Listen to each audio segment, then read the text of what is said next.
लेकिन भगवान राम बिल्कुल तट के खड़े हुए, बोलना पड़ेगा राधे राधे। और वहीं पर सीता जी अपने हाथों में वरमाला लेकर के खड़ी हुई हैं। सभा में चारों तरफ देखा तो ऊंचे स्थान पर लक्ष्मण जी बैठे दिखाई पड़े और सीता जी ने नेत्रों ही नेत्रों में कहा, अरे लक्ष्मण जी, जब तक ये वरमाला तुम्हारे भैया के गले में नहीं पड़ेगी तब तक मैं तुम्हारी भाभी कैसे बन सकती हूँ। कोई ऐसा उपाय करो कि ये वरमाला तुम्हारे भैया के गले में पड़ जाए। लक्ष्मण जी ने कहा कि मैं भैया राम से छोटा हूं, मैं उन्हें आज्ञा भी नहीं दे सकता कि तुम झुक जाओ, मैं तुम्हारी कोई सहायता नहीं कर सकता हूं। सीता जी कहने लगी, जब तक ये वरमाला तुम्हारे भैया के गले में नहीं पड़ेगी तब तक हम दोनों का विवाह कैसे होगा। कोई तो उपाय ऐसा होगा कि ये वरमाला तुम्हारे भैया के गले में पड़ जाए। लक्ष्मण जी ने कहा, एक उपाय है, जहाँ पर भैया राम खड़े हुए हैं वहां से पृथ्वी को थोड़ा नीचे कर देता हूँ और जहाँ पर आप खड़ी हैं वहां से पृथ्वी थोड़ा ऊंचा कर देता हूँ। सीता जी कहने लगी, ऐसी गलती मत करना, जब विवाह के समय ही दरार पड़ गई तो फिर पूरा जीवन कैसे व्यतीत होगा। कोई दूसरा उपाय बताओ। तो लक्ष्मण जी ने कहा कि केवल आपको एक अवसर मिलेगा, जब आपने वरमाला पहना दी तो ठीक है, नहीं पहनाई तो मैं दोबारा से कोई भी सहायता नहीं कर पाऊंगा। और वहीं पर लक्ष्मण जी महाराज खड़े होकर के भगवान राम की तरफ बढ़ने लगे। भगवान राम ने सोचा कि लक्ष्मण मुझसे छोटा है, मैंने धनुष को तोड़ा है, इसलिए लक्ष्मण मुझे प्रणाम करने के लिए आ रहा है। लक्ष्मण जी महाराज आए, आकर के भगवान राम के पैरों में लंबे लेट गए और बड़ी देर तक लेटे रहे। भगवान राम ने कहा, लक्ष्मण खड़े हो जाओ। लक्ष्मण जी कहने लगे, भैया बिल्कुल भी खड़ा नहीं होऊंगा, और आप चाहते हो कि मैं खड़ा हो जाऊं तो पहले आप झुको और झुक करके अपने हाथों से मुझे उठाओ। भगवान राम कहने लगे, लक्ष्मण सामने तेरी भाभी खड़ी हुई है, मैं कैसे झुक जाऊं। लक्ष्मण जी ने कहा, भैया भाभी के लिए नहीं लेकिन भैया के लिए तो आपको झुकना ही पड़ेगा। तो जैसे भगवान राम झुक करके लक्ष्मण जी को उठाना चाहते हैं, इतनी देर में सीता जी ने भगवान राम के गले में वरमाला पहना दी कि जय रघुनंदन जानकी किशोरी, जय रघुनंदन किशोरी, जानकी किशोरी, जय रघुनंदन किशोरी,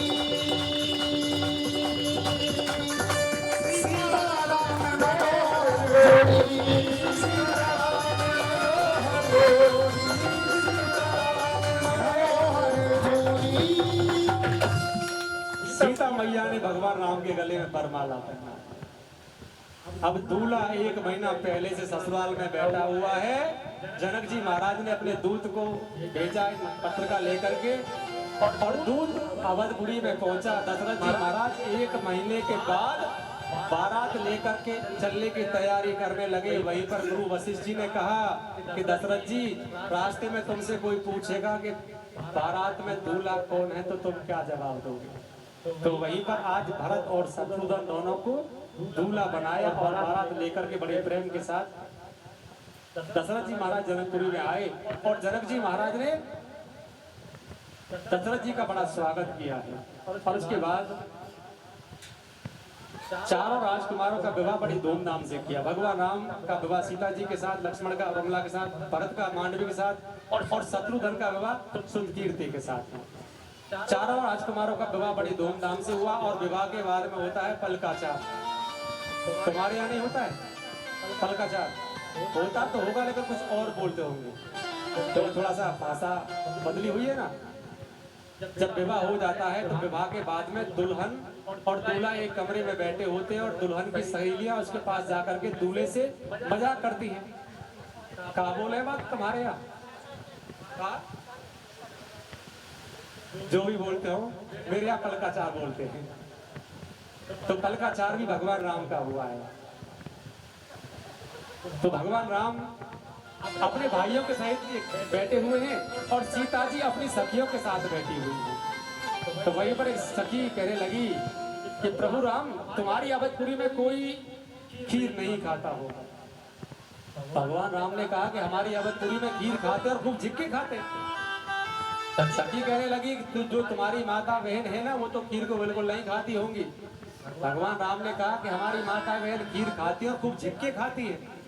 सखी कहने लगी कि जो तुम्हारी कुंवारी बहन है ना, वो तो खीर को बिल्कुल नहीं खाती होगी, क्योंकि हमने सुना है कि तुम्हारे यहाँ खीर खाने से संतान पैदा हो जाती है, क्योंकि भगवान राम का जन्म खीर के खाने से हुआ था। अब भगवान राम तो चुप बैठ गए, लेकिन लक्ष्मण जी थोड़े तेज है। लक्ष्मण जी खड़े हुए, लक्ष्मण जी ने कहा सखी आपने बहुत अच्छी बात कही कि हमारे यहाँ पर खीर के खाने से संतान पैदा हो जाती है, लेकिन तुम्हारे यहाँ दोनों ही लाइन साफ, कोई ना जन्मो मात पिता बिन वही वेद की रीति, और हमरे तो वही से उपजत है असमरी ना नीति।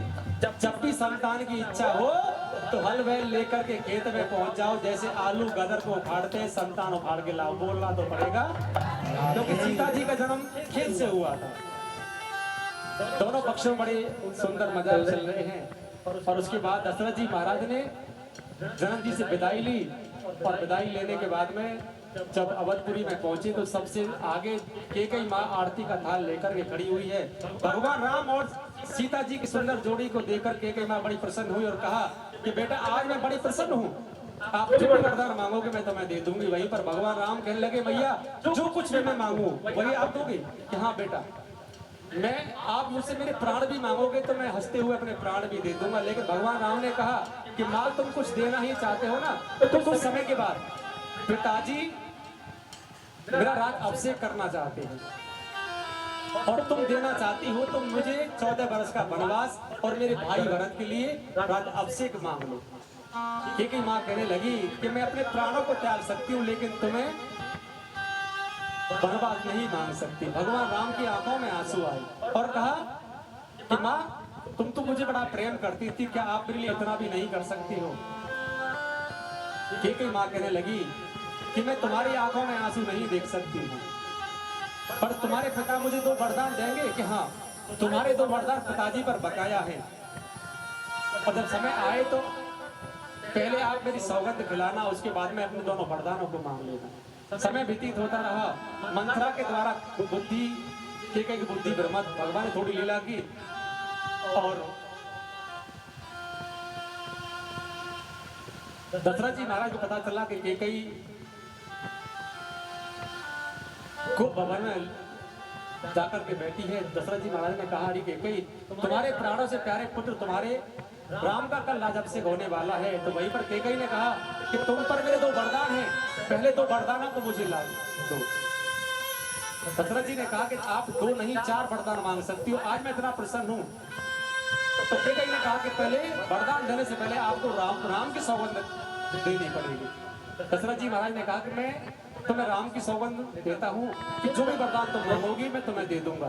तो कैकेयी ने कहा कि जो राज अभिषेक कल राम को होने वाला है वो राम को ना हो करके मेरे पुत्र भरत को होना चाहिए, और कल से ही 14 वर्ष के लिए राम वनवासी बनकर के वन भटकेगा। दशरथ जी महाराज ने सुना तो दशरथ जी महाराज धड़ाक से पृथ्वी पर गिर पड़े। भगवान राम को पता चला तो भगवान राम ने कहा कि मैं अपने पिता के वचनों को निभाने के लिए 14 वर्ष के लिए वनवास में जाऊंगा। लक्ष्मण जी को पता चला तो लक्ष्मण जी भी जाने के लिए तैयार हुए। सीता जी को पता चला तो सीता जी भी जाने के लिए तैयार हुई। दशरथ जी महाराज ने सुमंत को बुलाया और कहा कि तुम 7 दिन इन्हें वन में घुमा करके वापस अवधपुरी में ले आए। संपूर्ण अवधवासी कहने लगे जब तक भगवान राम अवधपुरी में नहीं रहेंगे हम भी उनके साथ वन में ही रहेंगे। तो संपूर्ण अवधवासी चलने के लिए तैयार हो गए। दशरथ जी महाराज आज कैकेयी के वचनों में फंस गए।